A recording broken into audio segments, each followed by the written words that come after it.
स्वागत है आपका। मैं Vivek Bindra, founder and CEO बड़ा बिजनेस .com। आपने थंबनेल पे बिल्कुल ठीक पढ़ा, दिमाग तेज करने का सीक्रेट, भूलना भूल जाओगे। क्यों होता है कुछ लोगों का बड़ा एक्स्ट्रॉर्डिनरी ब्रेन?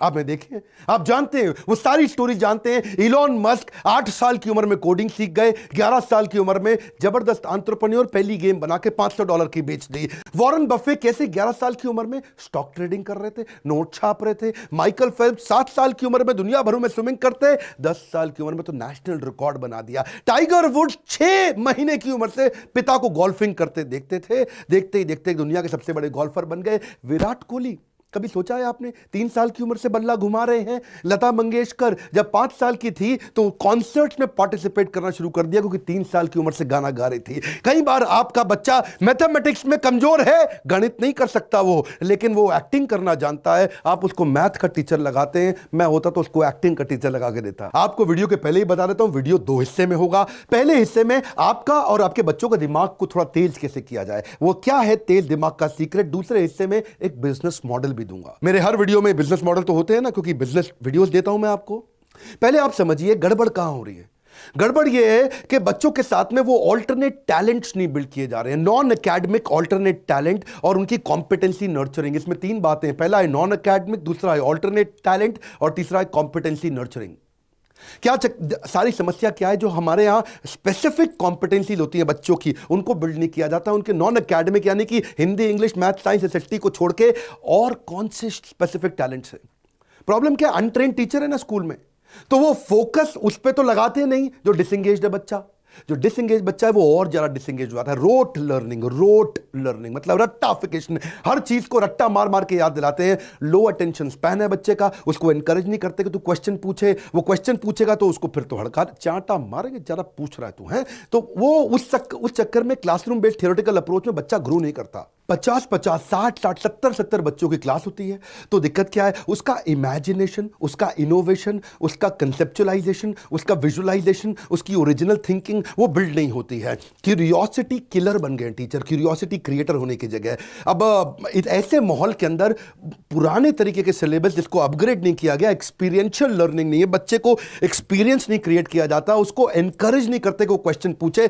लॉजिकल रीजनिंग उसकी खत्म कर दी, क्वेश्चन की चलो चाटा पड़ेगा, कैसे पूछ लिया तूने फालतू क्वेश्चन। उसके लाइफ स्किल और वैल्यूज से बहुत दूर की बात है, उसके लिए फेलियर मौत से ज्यादा बड़ी हो जाती है। बच्चे को दुखी कर रखा है। एक्चुअली कारण क्या है, 19वीं सेंचुरी की पढ़ाई, 20वीं सेंचुरी की मेथोडोलॉजी 21वीं सेंचुरी के बच्चों को दिया जा रहा है। बात बनेगी कहां से? Elon Musk, Warren Buffett, Mark Zuckerberg, Jack Ma, दुनिया के लोग बता रहे हैं कि अब पढ़ाने के लिए आपको ऑल्टरनेट टैलेंट बिल्ड करने, बच्चे को एबैकस सिखाओ, उसका मल्टीपल इंटेलिजेंस टेस्ट करो। वैदिक मैथ एक बहुत जबरदस्त तरीका, उसको एनएलपी में लेके जाओ, मेमोरी साइंस बिल्ड करो, स्पीड रीडिंग राइटिंग बढ़ाओ। साइंस, टेक्नोलॉजी, इंजीनियरिंग, मैथमेटिक्स को बोलते हैं स्टेम, रोबोटिक्स, ये बड़े तरीके हैं। मैं थोड़ा समझाऊंगा आज आपको, जल्दी से कवर कर लेते हैं। पहले समझिए अबैकस क्या होता है। अबैकस में जो बीट्स होती है ना, इनको ऊपर नीचे करके बच्चा बहुत जल्दी जमा घटा गुणा भाग सीख जाता है। क्या होता है जमा घटा गुणा भाग? एडिशन, सब्ट्रैक्शन, मल्टीप्लिकेशन, डिवीजन, ये क्विक कैलकुलेशन का तरीका है। थोड़ा इसमें एडवांस अबैकस भी होता है, जिसमें 50-50 हजार की वो टेबल पहाड़ा ऐसी गट गट गट गट गट करके सीख जाता है। एरिया, सरफेस, एलसीएम, एचसीएफ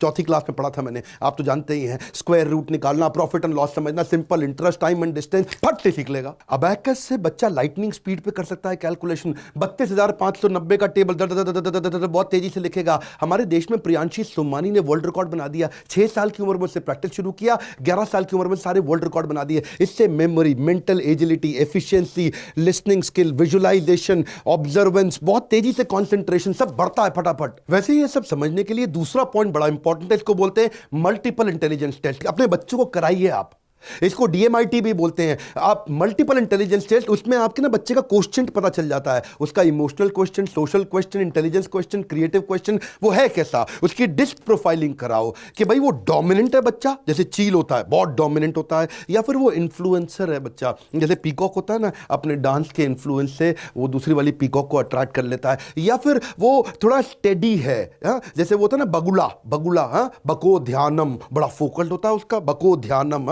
वाक चेष्टा बको ध्यानम, या वो कंप्लायंट है, जैसे उल्लू होता है, आंखें बड़ी बड़ी है, कंप्लायंट, हर चीज पर नजर रखने वाला, भैया कोई गड़बड़ तो नहीं हो रही।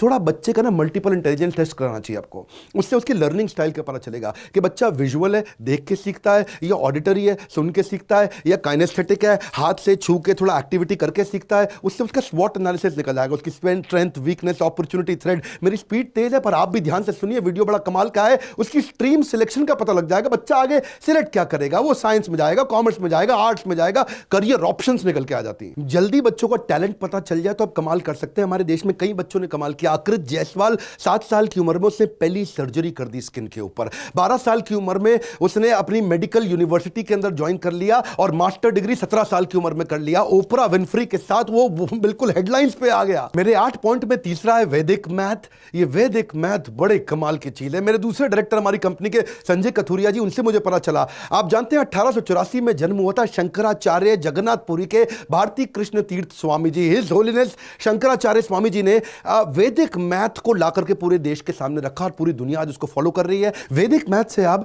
Algebra, cube, fraction, decimal, digital root, multiplication, 7 digit तक, बायनोमियल, पॉलिनोमियल आप बहुत स्पीड से कर सकते हैं। एंट्रेंस एग्जाम में स्पीड चाहिए होती है ना हमारे यहाँ बच्चों को, तो कैट का, सैट का, सरकारी एंट्रेंस एग्जाम वो तेजी से पास कर सकता है, स्कूल के सिलेबस को फॉलो करता है, मेंटल एजिलिटी बढ़ जाती है, 1500% तेज परफॉर्म करता है ज्यादा बाकी बच्चों के मुकाबले। एक एक पॉइंट बड़ा जबरदस्त आने वाला है, स्टूडेंट एनएलपी प्रोग्राम। ये एनएलपी क्या होता है, बड़ा पॉपुलर होता था ना टर्म इससे में आजकल, न्यूरो लिंग्विस्टिक प्रोग्रामिंग। न्यूरो मतलब ब्रेन, लिंग्विस्टिक मतलब उसका लैंग्वेज, प्रोग्रामिंग मतलब उसको डिजाइन कर देना, यानी कि ब्रेन की लैंग्वेज को डिजाइन कर सकते हो आप, ब्रेन की लैंग्वेज को रीडिजाइन कर सकते हो आप, रिक्रिएट कर सकते हो। अगर आपकी ब्रेन की लैंग्वेज जो आपको बताता है क्या करना, आपके जो पैटर्न्स होते हैं उसको अगर आपने रीडिजाइन कर लिया, गेम चेंज हो जाएगा।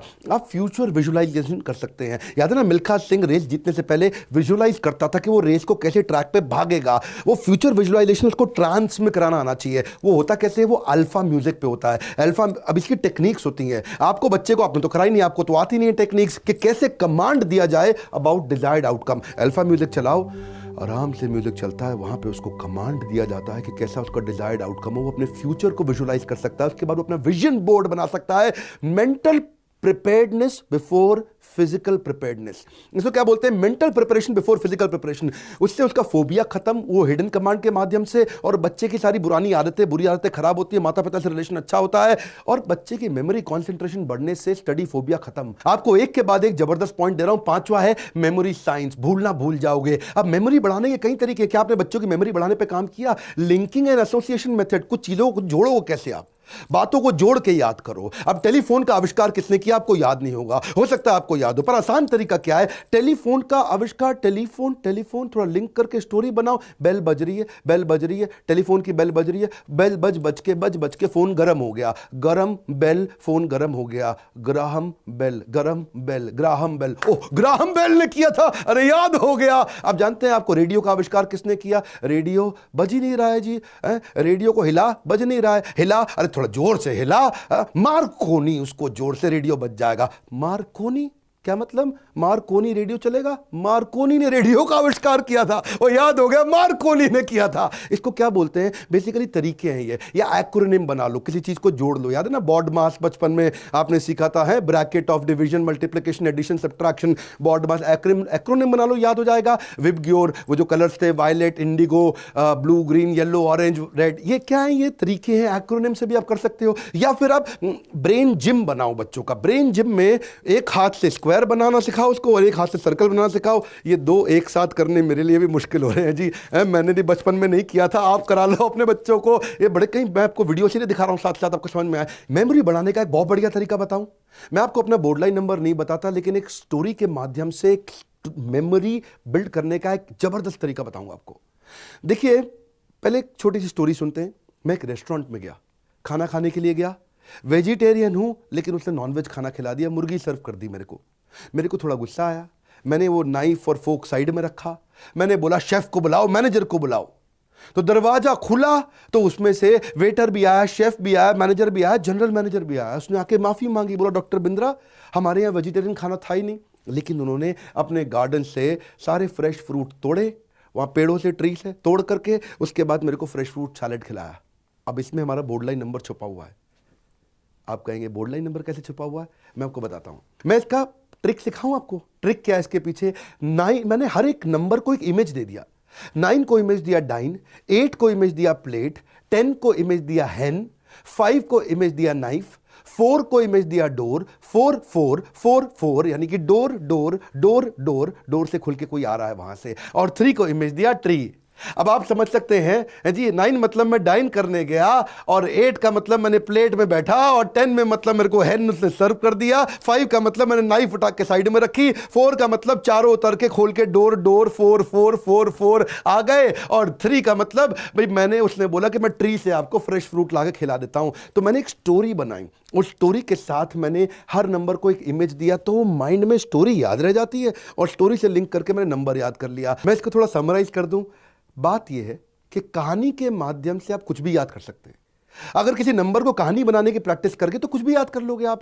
हाँ, जैसे आप किसी हर नंबर को कुछ इमेज दे दो आप, जैसे 1 को बोलो सन, 2 को बोलो शू, 3 को बोलो ट्री, 4 को बोलो डोर, 5 को बोलो नाइफ, 6 को बोलो विक्स, 7 को बोलो हेवन, 8 को बोलो प्लेट, 9 को बोलो डाइन, 10 को बोलो हैन। अब आप कुछ इसकी कहानी बना दो, और वो कहानी याद हो जाएगी, वो कहानी के साथ नंबर अपने आप आ जाएगा। जैसे आपको मैंने बोर्ड लाइन नंबर बताया, हमारे यहाँ पे ना कार्तिक चिदम्बरम नाम का लड़का 9 साल की उम्र में चेस में सुपर चैंपियन हो गया, 12 साल की उम्र में वो ग्रैंड स्लैम जीत गया। क्यों? क्योंकि वो सारी के सारे चेस के सारे मोहरों को आगे तक विजुलाइज करता है, इससे विजुलाइजेशन पावर बढ़ जाती है। बच्चों की ना ब्रेन फैकल्टी खोलनी है। इच्छा तो है वीडियो बहुत लंबा करूं, लेकिन समय थोड़ा कम रहता है। छठा पॉइंट है, आप बच्चों को थोड़ा स्पीड रीडिंग, स्पीड राइटिंग सिखा सकते हो क्या? हाँ, इसकी बड़ी टेक्निक्स आ गई हैं आजकल, मुश्किल नहीं है अब तो ये। अगर टेक्निक सिखा दो तो बच्चा तेज, दोनों हाथों से बच्चा एक साथ लिख सकता है। इधर 7 का टेबल लिख रहा है, उधर 29 का टेबल लिख रहा है, और दोनों सेम स्पीड पर लिख रहा है। उसका लेफ्ट ब्रेन, राइट ब्रेन दोनों काम कर सकता है। उसको आप कैलीग्राफी सिखा सकते हो, उसको स्पीड राइटिंग सिखा सकते हो, उसको कर्सिव राइटिंग सिखा सकते हो। 7वां तरीका है स्टेम। स्टेम का मतलब क्या है? ये तो भैया फेमस कर दिया है हमारे माइक्रोसॉफ्ट के चेयरमैन ने, उसके जो फाउंडर हैं, वो क्या बोलते हैं, बिल गेट्स, कि साइंस, टेक्नोलॉजी, इंजीनियरिंग, मैथमेटिक्स पूरी दुनिया को सिखा दो, दुनिया बदल जाएगी। बच्चों को ना थोड़े प्रोजेक्ट्स दो। अब पवन चक्की, विंड मिल, हमने तो अपनी किताबों में आज तक देखा था, लेकिन अगर बच्चों को प्रोजेक्ट दे दो, विंड मिल कैसे घूमती है, उससे कैसे बिजली बनती है, उससे कैसे बल्ब जल जाता है, या फिर उसको वाटर फिल्टर किट, खाली इमेज में मत दिखाओ, उसको प्रोजेक्ट कराओ। टेलीस्कोप, उसको यूज करना सिखाओ। मैग्नेट का भी सीसॉ बन जाता है। बड़े तरह के प्रोजेक्ट आते हैं, बड़े अमेजिंग प्रोजेक्ट होते हैं कि मैग्नेट का सीसॉ ऊपर नीचे कैसे हो रहा है, उसको मैग्नेट का काम करने का तरीका समझ में आता है। इससे क्या होगा? उसकी क्रिएटिविटी बढ़ती है, उसकी इमेजिनेशन बढ़ती है, उसका एप्लीकेशन समझ में आता है साइंस का। आपको पता है हमारे देश में एक लड़की आयशा, 16 साल की उम्र में उसको पहली, मतलब छोटी उम्र में पायलट का लाइसेंस मिल गया। क्यों? साइंस टेक्नोलॉजी में उसका इंटरेस्ट था। 20 साल की उम्र में she was India youngest pilot, और जब वो 12वीं क्लास में थी तो स्पेस ट्रेनिंग प्रोग्राम में नासा ने उसको सिलेक्ट किया। और मेरा 8वां पॉइंट है, बच्चों को थोड़ा रोबोटिक्स और कोडिंग सिखाओ। रोबोटिक्स और कोडिंग आपको पता नहीं है, बच्चे जो है ना, उनकी सीखने की क्षमता बहुत तेज होती है। हमारे देश में सारंग सोमेश, जानते हो, उसने 5 साल की उम्र में रोबोट बना दिया। वो दुनिया का यंगेस्ट टेडेक्स स्पीकर बना, क्योंकि उसके माँ बाप ने 4 साल की उम्र में उसको रोबोट मेकिंग किट ला करके दी थी, जिसके चक्कर में सारा उसको बड़ा इंटरेस्ट आने लगा। वो उसकी डिजाइनिंग चालू कर दिया, मम्मी के साथ लग जाता था, और उसने रोबोटिक ट्राईसाइकिल बना दी। उसने, जो लोगों को दिखता नहीं है, हाँ, जो विजुअली इंपेयर्ड है, उनके लिए उसने एक लाठी बना दी ऐसे रोबोट की कि उनको कभी जिंदगी में तकलीफ ही ना आए। उसने पहले रोबोटिक हैंड भी बनाया, डिजिटल क्लॉक भी बनाई, एक स्मार्ट कार्ड सीट बेल्ट भी बनाई। ये छोटी उम्र में बच्चे कर जाते हैं, आपको मालूम नहीं है। मैंने आपको बताया ये 8 तरीके, पर आपको याद है मैंने शुरू में वीडियो को क्या बताया था आपको, कि एक दूंगा जबरदस्त बिजनेस मॉडल, और अब बच्चों को हम स्टोरीज के माध्यम से सिखाएं, उनको गेमिफिकेशन कर दें, कुछ प्रॉब्लम सॉल्विंग एक्टिविटी कराएं, कुछ उनको पजल्स दिखाएं, उनको क्रिएटिव असाइनमेंट्स कराएं, उनको क्रिएटिव स्टोरी राइटिंग करें, जिसके माध्यम से ये बच्चे सीख जाएंगे बहुत जल्दी। अब आपको क्या है ना, अब आप घर में रह करके चाहती थी कि मैं कुछ अपना करूं, और कर नहीं पा रही थी, पति को, फैमिली को सपोर्ट करना चाहती थी, टाइम की कमी थी, वो संडे के दिन घर से शुरू कर सकती है। जैसे कई होते हैं कोचिंग सेंटर, ट्यूशन सेंटर, जिनके पास में उनके खर्चे नहीं निकल पा रहे हैं, वो मंडे टू सैटरडे अपने बाकी स्कूल रन करते थे, लेकिन कमाई नहीं हो पा रही है, वो सेम इंफ्रास्ट्रक्चर को संडे के दिन यूज कर लेते हैं। जब आपको ये टेक्नोलॉजी का सपोर्ट देते हैं तो आप देखते हो आपको चाहिए क्या, आपको तो खाली 400 स्क्वायर फीट की जगह चाहिए, कुछ लैपटॉप, स्मार्ट टीवी चाहिए, खाली 12वीं पास होने चाहिए, बाकी सारा तो ये काम करके देंगे। आपको सारे टूल्स दे देंगे, आपको सारा सपोर्ट देंगे, सॉफ्टवेयर देंगे, मैनुअल देंगे, किताबें देंगे, सारा का सारा स्टडी मटेरियल दे देंगे, ट्रेनिंग प्रोग्राम, और जब सारा सपोर्ट मिल जाता है और आपको एडवर्टाइजिंग का भी सपोर्ट मिल जाता है, फिर आपको मुश्किल नहीं नहीं आती है। जब एंट्री बैरियर ना हो, कम पैसे में धंधा चालू करना हो, उसको बोलते हैं building of the ecosystem organisation, इसको बोलते हैं। अगर आप भी चाहते हैं आप भी ऐसे बिजनेस मॉडल बिल्ड करें तो आप हमारे बोर्ड लाइन नंबर पे फोन करिए और हमसे आकर के ट्रेनिंग लीजिए। मैं अपने सारे अच्छे पार्टिसिपेंट्स को प्रमोट करता हूं। अगर आप चाहते हैं मैं आप